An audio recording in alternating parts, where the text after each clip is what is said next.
네, 반갑습니다. 저는 호서대학교 물리치료학과에 재직하고 있는 황영인이라고 합니다. 오늘 만나 뵙게 돼서 정말 반갑고요. 오늘 제가 말씀드릴 내용은 무릎과 관련된 내용인데 무릎의 통증 부위별 케어를 어떻게 하는지, 그래서 무릎과 관련된 내용을 간략하게 좀 알아보고요. 그리고 무릎 통증별, 통증 부위별 이제 케어를 어떻게 할 것인지에 대한 이야기를 좀 말씀드리도록 하겠습니다. 네, 무릎의 구성에 대해서 좀 짚고 넘어가겠는데요. 자, 무릎뼈는 이렇게 세 가지 뼈로 구성이 되어 있습니다. 그래서 지금 위에 보시면, 자, 여기 그림에서 같이 보시면요. 대퇴골이라고 하는 엎다리뼈. 대퇴골은 이제 예전 용어고요. 이건 신의학 용어라고 생각하시면 됩니다. 지금 바뀐, 개정된 의학 용어거든요. 그래서 예전 용어로도 알고 계신 분들도 있으실 거고, 또 새롭게 알고 계시는 분들은 이렇게 넙다리뼈라고 또 기억하시면 훨씬 쉬우실 수 있으니까 제가 두 가지 다 용어를 준비를 했습니다. 자, 그리고 여기 앞에 이렇게 좀 다이아몬드 모양처럼 네, 되어 있는 이 부분이 슬개골, 네, 무릎뼈입니다. 네, 그리고 여기 밑에 대퇴골을 받치고 있는, 넙다리뼈를 받치고 있는 경골, 어, 정강이 이런 얘기 들어보셨죠? 네, 정강뼈라고 이야기합니다. 그래서 이렇게 구성되는 뼈는 세 가지의 뼈가 있고 이 세 가지의 뼈가 맞물려서 어떻게 이제 움직이고 또 이것을 이제 움직이는 근육은 어떤 것이 있고 이런 것들을 알게 되시면 무릎 통증을 케어하는 데 훨씬 도움이 되세요. 그래서 오늘의 주제는 무릎 통증에 대한 케어이기 때문에 네, 그런 것들을 조금 이해를 하고 넘어가시면 좋겠습니다. 그래서 슬개골, 무릎뼈라고 하는 이 아이의 이제 역할을 좀 보시면요. 어, 모양을 먼저 좀 보셔야 되는데, 이 무릎뼈의 앞면이에요. 그래서 앞면은 이렇게 조개 껍데기 모양 같은 걸 하고 있죠. 조개 껍데기를 이렇게, 뒷면에, 조개 껍데기 뒷면 같은, 이렇게 무릎뼈 앞면 같은 거라고 좀 생각하시면 쉬우실 것 같은데요. 그래서 여기 아래쪽이고, 여기 이제 뾰족한 부분이 위쪽입니다. 네, 저희가 첨족 뭐 이렇게 이야기하기도 하는데요. 그래서 이 무릎뼈를 살짝 뒤로 탁 돌리면은 그 조개 껍데기처럼 안이 이렇게 패여져 있어요. 그런데 중요한 거는 자, 여기서 보시면 한 3분의 2 정도쯤에 이렇게 움푹 올라와 있는 부분이 있고 이 올라와 있는 부분을 기준으로 해서 바깥쪽으로 패인 부분과 안쪽으로 패여져 있는 부분이 나눠져 있습니다. 그래서 여기 이제 슬개골 무릎뼈라고 하는 이 슬개골이 어떠한 역할을 하냐면 사실은 그 다리에 지렛대 같은 역할을 합니다. 네, 지렛대의 축과 같은 역할을 하죠. 네, 쉽게 말씀드리면 그래서 제가 이렇게 그림을 하나 그리면요. 여기에 축을 세우고 여기에 이만한 돌멩이를 하나 두고 이 돌멩이를 제가 손을 사용해서 예를 들면 얘를 들어 올린다고 보면 그러면 여기는 힘이 되는 거고요. 이 돌멩이는 무게가 되는 거죠. 이거 들어 올려지는 무게. 그래서 실제로 여기 슬개골이 이 축의 역할을 한다고 보시면 되고, 그리고 여기 이 돌멩이 이 부분은 우리 무릎 아래에 있는 다리를 들어 올리는 겁니다. 그러면 다리를 들어 올리는 힘은 뭐가 될까요? 그렇죠. 근육이 되는 겁니다. 그래서 이 슬개골의 역할이, 이 무릎뼈의 역할이 생각보다 중요하다는 걸 이제 알고 계시게 됩니다. 자, 그래서 지금 제가 여기서 그림을 가지고 왔는데요. 이게 1번 그림이고 이게 2번 그림이라고 보시면 이 1번 그림에서 지금 다리를 이렇게 쭉 뻗은 상태로 그죠? 이게 슬개골이 없는 상태예요. 그리고 자, 2번 그림에서는 여기가 슬개골이 있는 상태입니다. 그래서 훨씬 더 이런 지렛대의 이제 축의 역할을 하기 때문에 이런 큰 돌멩이를 이 사람이 들어 올리려고 할 때 훨씬 효율적이게 힘이 그죠? 쉽게 들어 올릴 수 있다는 거죠. 네. 그리고 또 하나 이제 생각하시면 좋은 게 이런 이제 슬개골 이런 무릎뼈는 어떤 역할을 가만히 있는 게 아니라 움직입니다. 네. 움직여줍니다. 그래서 슬개골을 이렇게 다리를 이렇게 펴신 상태에서 똑같이 이 앞에 있는 슬개골을 막 움직여 보시는 거예요. 이렇게 예를 들면 제가 다리를 이렇게 펴고 있는 상태에 있으면 여기가 슬개골을 제가 좀 크게 그렸다고 생각하면요. 안쪽, 바깥쪽으로도 움직여 보시고 아래쪽으로도 움직여 보시고 위쪽으로도 움직여 보시는 거예요. 그래서 이런 움직임이 잘 나타나지 않는다, 굳어 있다 이러신 분들은 사실 통증이 굉장히 많은, 네, 무릎의 통증이 굉장히 클 가능성이 큽니다. 네. 그리고 무릎에 관절염이 이미 진행이 된 상태에 가깝죠. 사실은. 그래서 그렇게 되지 않도록 예방하기 위해서 어떻게 하면 될까요? 무릎을 케어하기 위해서는, 무릎 건강을 케어하기 위해서는, 그렇죠. 여기 다리를 이렇게 좀 뻗은 상태에서 슬개골을 이렇게 무릎뼈죠. 무릎뼈를 안쪽, 바깥쪽, 아래쪽, 위쪽 이렇게 움직여 주시는 것도 도움이 된다. 네. 그래서 이렇게 딱 이해를 하시면 되겠습니다. 자, 그래서 무릎 관절의 구성에 대해서 계속적으로 말씀드리겠는데요. 앞서도 말씀드렸던 것처럼 무릎 관절을 구성하는 뼈는 대퇴골, 넙다리뼈라고 불리는 대퇴골, 그 다음에 정강뼈라고 불리는 경골, 그 다음에 무릎뼈인 슬개골, 이렇게 구성이 됩니다. 그런데 지금 보시면 이 슬개골 노란색 뼈에 이렇게 연결돼서 붙어 있는 근육이 하나 보이시죠? 이게 굉장히 큰 근육인데요. 대퇴사두근이라는 근육입니다. 넙다리 네갈래근, 그러니까 4개로 이루어진 근육이에요. 큰 근육이에요. 네, 실제로 이게 이제 여기 슬개골 위를 이렇게 위에 있는 부분에 건의 형태로, 네, 건의 형태 텐던이라고 하는데, 건의 형태로 이렇게 붙게 되어서 여기 슬개골 무릎뼈 인대까지 이렇게 내려오는 겁니다. 그래서 지금 보시면 이렇게 연결되어 있잖아요. 초록색으로. 그죠? 그렇다 보니까 대퇴사두근에 예를 들어서 근육통이 있으시다거나 아니면 컨투전이라고 하는 타박상 있으시죠? 멍이 드는 타박상. 요런 이제 문제가 있으실 때 사실은 여기 슬개골인데 여기 밑에 있는 부분이 같이 통증이 생길 위험이 굉장히 큽니다. 네.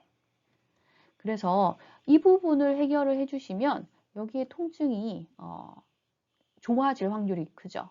네. 그래서 만약에 여기 지금 대퇴사두근 쪽에 통증이, 그러니까 이건 오래된 통증은 아니고요. 최근 통증이에요. 주로. 최근에 나타나는 통증이라고 보시면 되고요.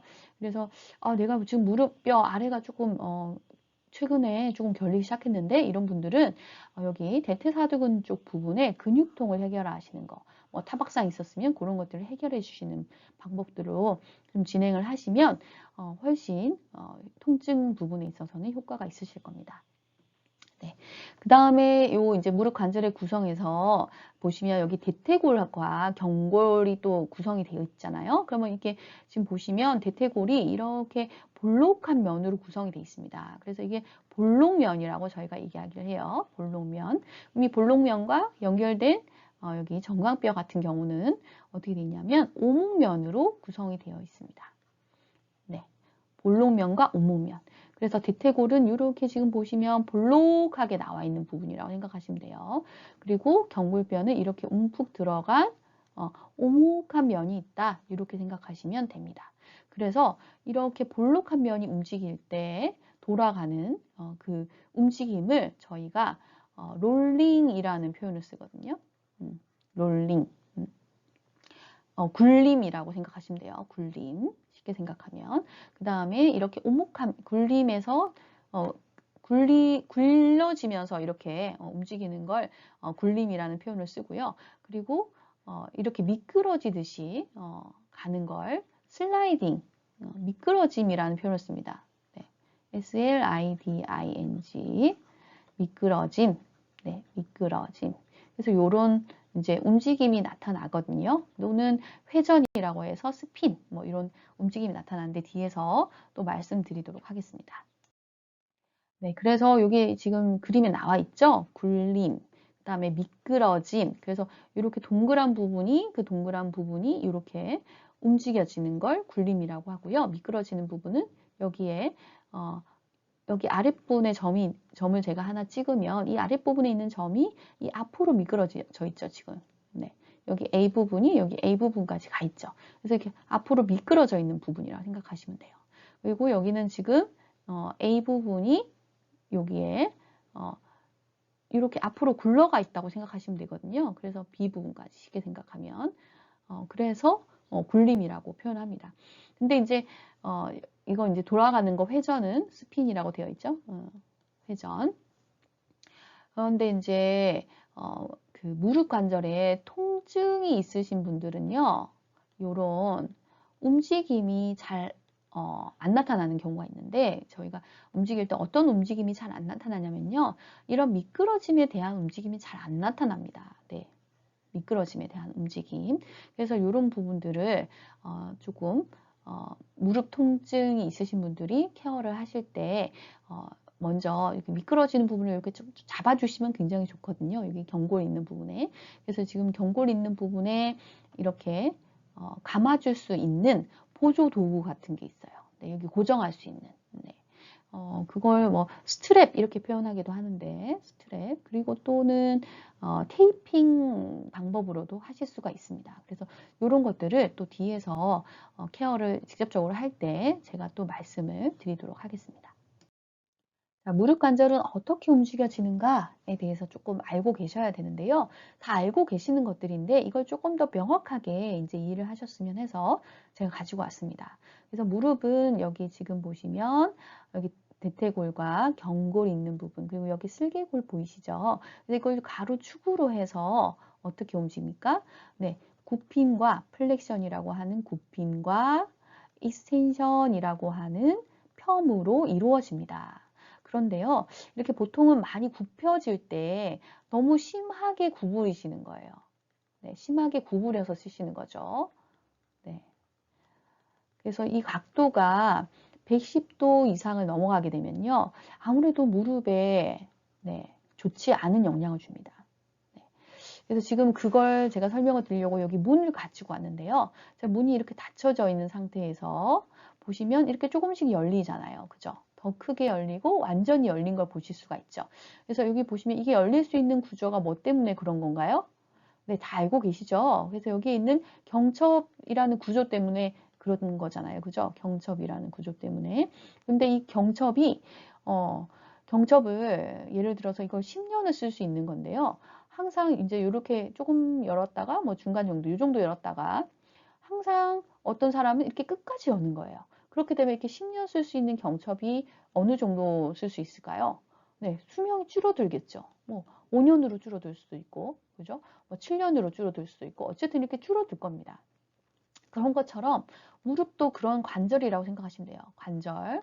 모든 관절이 그렇지만 무릎도 그런 관절이다. 근데 특별히 요걸 그 무릎을 무릎 꿇기를 한다든지 그런 자세는 더 많이 어떤 건가요? 끝까지 무릎 관절을 어떻게 문을 끝까지 연 것과 같은 역할을 하는 거라는 걸 이해하시겠죠?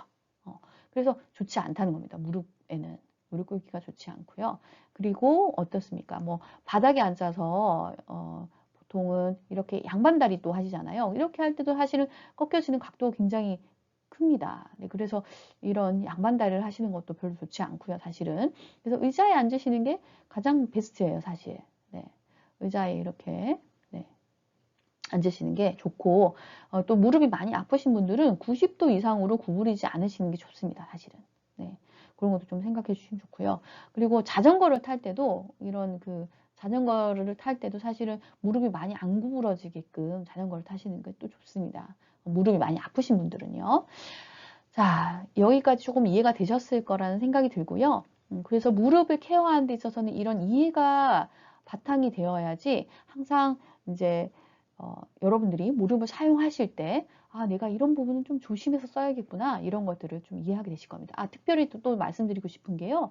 요즘에 정원 가꾸기 많이 하시거든요. 그죠? 밭일도 많이 하시고 워낙 이제 꽃하고 이런 것들이 예쁘니까요. 근데 이런 걸 하실 때 이제 쪼그려 앉기를 많이 하세요. 그래서 쪼그려 앉기 동작이 굉장히 안 좋습니다. 네. 무릎을 훨씬 많이 구부려야 되잖아요. 그죠? 그래서 이런 것들 좀 주의해 주셔야 된다는 겁니다. 무릎 아프신 분들은 특히요. 그리고 무릎을 길게 쓰시고 싶으신 분들도 마찬가지입니다. 자, 그리고 또 하나 더는요. 무릎 관절에서도 이런 세로축의 움직임이 나타나거든요. 그래서 세로축의 움직임에서 바깥쪽 돌림이에요. 이게 바깥쪽 돌림. 발을 바깥쪽으로 돌리실 수 있잖아요. 그죠? 바깥쪽 돌림. 그리고 안쪽 돌림이 나타날 수 있어요. 그런데요, 이렇게 발을 디디고 있는 상태에서 몸을 고정하고 발을 돌린다든지 안으로 돌린다든지 바깥으로 돌린다든지 이렇게 하면 무릎에 무리가 갑니다. 마찬가지로 무릎을 이렇게 고정한 상태에서 몸을 이렇게 돌려 쓰는 것도 무릎에 좋지 않습니다. 네, 아시겠죠? 이거 왜냐하면 갈 수 있는 이 세로축의 움직임은 굉장히 작은 범위이기 때문에 더 많이 무리가 갈 수 있거든요. 그래서 이런 걸 저희가 튼다라고 비튼다 이렇게 얘기하거든요. 트위스트, 비튼다 이렇게 이야기하는데 이런 동작이 좋지 않습니다. 네, 그래서 꼭 기억해 주시면 좋겠습니다. 자, 그 다음 무릎 관절에 영향을 미칠 수 있는 근육인데요. 자, 근육에서 보시면 어떤 주로 미칠 수 있는 근육이 있냐면, 자, 넉다리 네갈릭은 앞에서 보셨던 뭐였어요? 네, 대퇴사두근이었죠. 네, 대퇴사두근이 기억하기 쉬우신 분들은 이렇게 기억하셔도 되겠습니다. 자, 그 다음에 뒤쪽에 이 넙다리 네갈릭 같은 게 크게 4개의 근육으로 이루어져 있고요. 그리고 넙다리 뒤근육 같은 경우에는 함스트링이라는 표현을 쓰는데 이건 크게 3개의 근육으로 이루어져 있습니다. 그리고 이거는 장단지근 같은 경우에는요. 지금 여기 하태 부분에 무릎 아래에 있는 뼈, 그죠? 지금 경골 있었던 정강뼈 있는 부분에서 어디에 붙습니까? 지금 대퇴부, 대퇴뼈, 대퇴골에 붙죠? 네, 넙다리뼈에 붙게 되는데요. 그래서 사실은 무릎 관절에 영향을 미칠 수 있습니다. 네, 그래서 지금 보시면은 이렇게 하트 모양으로 이렇게 뒤에 돼 있잖아요. 네, 아시죠? 그래서 이렇게 하트 모양으로 되어 있는데 이 부분이 지나치게 장단지근이 짧다거나 이러시면 무릎이 펴지는 데 있어서 펴을 하는 데 있어서 또 방해를 할 수가 있게 되긴 하거든요. 그래서 요거 장단지근을 좀 스트레칭 하는 운동을 하시는 것도 무릎 관절의 케어에 있어서는 좋다라고 말씀드릴 수가 있습니다. 자, 그리고 넉다리 네갈레근 같은 경우에는 힘을 이렇게 무릎 관절에 힘을 주는 부분이거든요. 그래서 반드시 근력이 좋으셔야 돼요. 네. 그리고 넉다리 뒤근육도 근력이 좋으셔야 되고요. 그렇지만 또 하나 더 넉다리 뒤근육 같은 경우에는 스트레칭도 해주셔야 됩니다. 네. 요렇게 조금 생각해 주시면 훨씬 쉬우실 겁니다. 자, 그 다음에 또 이렇게 연결되어 있는 게 있죠. 지금 여기 인대라고 되어 있는데 사실은 여기 인대라는 표현보다는 요거는 이제 근육과 연결되어 있으니까요. 건이라는 표현이 훨씬 더 맞겠습니다. 사실은. 그래서 이렇게 건의 형태로 여기 지금 여기는 지금 비골이라는 곳인데요. 종아리뼈죠. 종아리뼈. 여기에 붙게 되는데 넙다리 뒤근육 중에. 그래서 여기에 있는 건도 영향을 미칠 수가 있고, 그리고 인대, 인대가 실제로 많죠.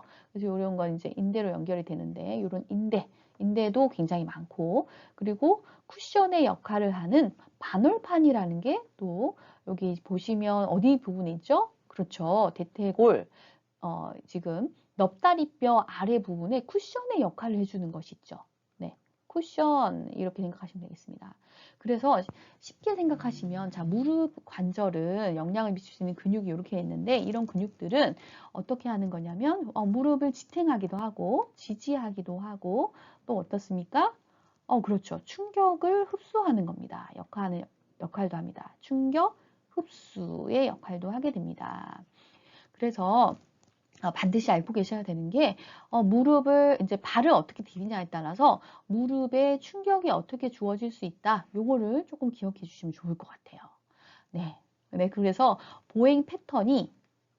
여러분의 보행 패턴이 무릎에 영향을 줄 수가 있는 겁니다.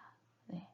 왜냐면 무릎이 충격을 흡수하게 되는데요. 이 보행 패턴에 따라서 무릎에 충격을 훨씬 더 많이 줄 수 있는 그런 보행 패턴들이 있거든요. 그래서 그런 것들을 조금 주의하셔야 되는 거죠. 자, 이제 통증에 대해서 조금 말씀을 드리겠는데요. 자, 저랑 같이 한번 테스트를 한번 해보실까요? 자, 움직이지 않고 가만히 있어도 아프다 하시는 분들은 O 라고 해주시고요. 그렇지 않다 그러면 X 해주시면 됩니다. 그 다음에 무릎 주변을 좀 만져보시는 거예요, 지금. 그래서 무릎 주변에 열감이 있다 이러신 분들은 O 해주시고 없으면 X 해주시면 됩니다. 그리고 무릎 주변이 항상 붓는다, 붓기가 있다 하시는 분들은 O라고 해주시면 돼요. 그러면 자, 요런 경우에는 자, 어떠냐? 어떤 걸 가능성을 줄 수 있냐? 네, 무릎 주변에 염증 가능성을 두실 수가 있습니다. 그래서 이 염증 가능성은요, 굉장히 좀 위험할 수 있는 게 이 염증 때문에 사실은 주변에, 무릎 주변에 인대가 늘어난다는 것이 가장 큰 문제입니다. 네, 가장 큰 문제예요. 왜냐하면 인대의 역할은 뼈하고 뼈를 어떻게 하는 거라고 제가 말씀드렸죠? 네, 단단하게 고정해 주는 겁니다. 고정. 그런데 이 고정하는 인대가 늘어나 버리면 어떻게 될까요? 고정을 제대로 할 수 있을까요? 그렇죠. 고정이 안 되는 거예요. 네. 그래서 삐그덕삐그덕 거립니다. 쉽게 생각하면 여기가 지금 넙다리뼈고 여기가 경골이라고 보시면 앞에 어때요? 슬개골이 있고 그러면 여기를 꽉 이렇게 잡아주는 인대들이 이렇게 있어서 인대들이 잡아주니까 어때요? 이걸 잘 움직일 수가 있었는데 이게 느슨해져 버린, 길어져 버린다고 생각해 보세요. 쉽게 생각하면. 그럼 얘가 안에서 놀 수 있는 공간이 너무 많아져 버리시죠? 그렇게 되면 통증이 굉장히 향후 통증이 계속적으로 커지실 수밖에 없어요. 네. 계속적인 마모도 커지시게 되고요. 그래서 이 염증이 이렇게 지금 요런 제가 3가지밖에 내지는 않았지만 어쨌든 이러한 증상이 있다라고 생각하시면 빨리 병원에 가셔가지고 치료를 받으시는 게 가장 급선무입니다. 네. 일단 인대가 늘어나시면 손해예요. 네. 되셨죠? 그래서 여기 지금 인대가 늘어난 제가 사진을 가지고 왔는데요. 이렇게 좀 많이 심하게 좀 부어 있는 게 보이시죠? 지금 왼쪽 다리와 비교해서 오른쪽 다리가 그런 걸 보이시는데요. 지금 이런 경우에는 신속한 병원 방문을 하시는 게 가장 중요하고 정확한 진단을 통해서 처방이 필요합니다. 네, 처방을 반드시 받으셔야 돼요. 그래서 약물이라든지 또는 주사 이런 것들을 사용해서 하셔야 되고요. 그리고 이렇게 하시고 나서는 이 염증 상태를 어떻게 해요? 무릎 주변에 인대가 늘어날 수 있기 때문에 최대한 붓기를 빨리 제거하는 게 필요합니다. 그래서 어떤 조치를 취하시는 게 필요하냐면 자, 아이스, 이게 얼음을 적용하실 수가 있어요. 요즘에 택배에서 이렇게 음식 같은 거 배달 올 때 또는 뭐 이렇게 주부시라면 이제 주부시라면 저희가 뭐 냉동식품 같은 거 이제 배달 올 때 아이스팩이 많이 오잖아요. 그래서 그 아이스팩을 좀 재활용하셔가지고 사용하실 수가 있거든요. 그래서 이 아이스팩을 깨끗하게 이제 씻어서 그 냉동실에 넣어놓으셨다가 쓰실 수 있겠죠. 거기에다가 수건을 감으셔가지고 또 수건이 너무 두껍다 이러신 분들은 여러 겹의 손수건을 감으시는 것도 괜찮습니다. 그렇지만 피부에 직접 적용하는 건 안 되세요. 네, 동상의 위험도 있고 피부 손상의 위험이 좀 큽니다. 그리고 시원할 정도로만 네, 하셔가지고요. 뭐 짧게는 15분에서 길게는 30분까지 적용해 주셔도 괜찮겠습니다. 그래서 굉장히 이렇게 조금 적용을 해주시면 이 붓기 있는 부분에 지금 여기가 붓기가 있으니까 이 전체 부분들을 그렇게 해주시면 좋죠. 그리고 가능한 체중 지지를 적게 하는 것이 굉장히 필요해요. 가능한 디디지 않게끔 체중 부하를 주게 되면 더 많이 여기에 어떻게 될까요? 충격이 가해지게 되면 더 좋지 않겠죠. 그래서 체중 지지를 가능한 적게 하는 것이 필요하시겠고요. 그리고 림프 마사지를 적용하시면 굉장히 좋습니다. 그래서 림프 마사지는 사실 전문적인 선생님께 가서 림프 드레이니지를 받으셔야 되는데요. 저희가 보통은 림프 드레이니지라고 표현하거든요. 드레이니지, 배액이라는 표현입니다. 바깥으로 뺀다 이렇게 생각하시면 되는데요. 그냥 단순한 이제 일반 그 마사지 샵에서 받는 그런 마사지가 아니라 림프액을 움직이는 마사지라고 생각하시면 돼요. 그래서 그렇게 간단하게 하실 수 있는 방법 정도만 제가 나중에 그 동영상을 통해서 또 말씀드리도록 하겠습니다. 자, 다시 계속적으로 이제 통증에 대해서 보고 있는데요. 자, 서 있는 상태에서 이거는 이제 체중을 지지하고 있는 상태다. 이렇게 보시면 돼요. 지지하고 있느냐, 체중을 지지하고 있지 않느냐, 이런 거는 이제 테스트하는 방법에서 좀 차이가 있으시거든요. 그래서 서 있는 상태에서 무릎을 굽히거나 펼 때 통증이 있다라고 하시면 O, 없으면 X 이렇게 보시고, 그 다음에 무릎 주변 근육에 열감이 있다라고 하시면 O, 네, 그 다음에 최근에 무릎이 아프다 라고 하시면 O라고 보시면 됩니다. 최근에 무릎이 아프다라는 이유는, 얘기는 어떤 얘기냐면요. 이게 이제 만성 통증은 아니다라는 이야기거든요. 그래서 요거를 조금 기억을 해주시면 좋겠습니다. 그래서 만성 통증이 아닐 경우, 그 다음에 서 있는 상태에서 무릎을 구부리거나 펼 때 통증이 있는 경우, 그 다음에 무릎 주변 근육에 열감이 있는 경우, 이런 경우에는 어떤 걸 예상하실 수가 있냐면 무릎 주변에 근육통을 좀 예상을 하실 수가 있습니다. 그래서 무릎 주변에 있는 근육통, 그 중에서도 사실은 가장 많이 대부분 나타나는 게 대퇴사두근 쪽이에요. 넙다리 네갈래근이라고 했던, 그죠? 그 부분에 보통은 근육통이 굉장히 많으십니다. 등산을 좀 심하게 갔다 오신다거나 뭐 이런 케이스이실 수 있죠. 네. 그래서 그러실 때는 사실 이제 여기 보시면 여기 앞부분 있는 지금 부분이 다 대퇴사두근이거든요. 그래서 여기 있는 이렇게 그 점점 되어 있는 이런 부분들 있죠. 그래서 이런 부분들에 저주파 치료기 해주시는 거 괜찮습니다. 네. 그리고 근육 마사지를 또 적용하실 수가 있어요. 이 근육 마사지 이런 롤러를 가지고 이렇게 앉은 상태에서 적용하실 수도 있고요. 그 다음에 약국에서 사실 수 있는데 시원한 파스 주세요라고 하면 이런 쿨파스를 주실 겁니다. 그래서 이 쿨파스를 또 적용하셔도 괜찮습니다. 그리고 진동 마사지를 또 적용하셔도 괜찮고요. 그래서 이런 것들로 조금 근육통과 관련돼서는 사실은 금방 좋아질 수 있으니까요. 그렇게 좀 처리를 해주시면 좋은데 여기서 보시면 지금 색깔별로 조금 이렇게 구분을 해놨죠. 사실 이렇게 색깔별로 구분해 놓는 부분이 통증이 조금 연결된 부분이거든요. 그래서 통증이 이렇게 연결된 부분이다라고 생각하시고 조금 한 번 더 봐주시면 네, 좋을 것 같긴 합니다. 그래서 뒤에 가서 이런 부분에 대해서 조금 더 자세히 설명드리도록 하겠습니다. 오늘은 여기까지 하겠습니다. 수고 많으셨습니다.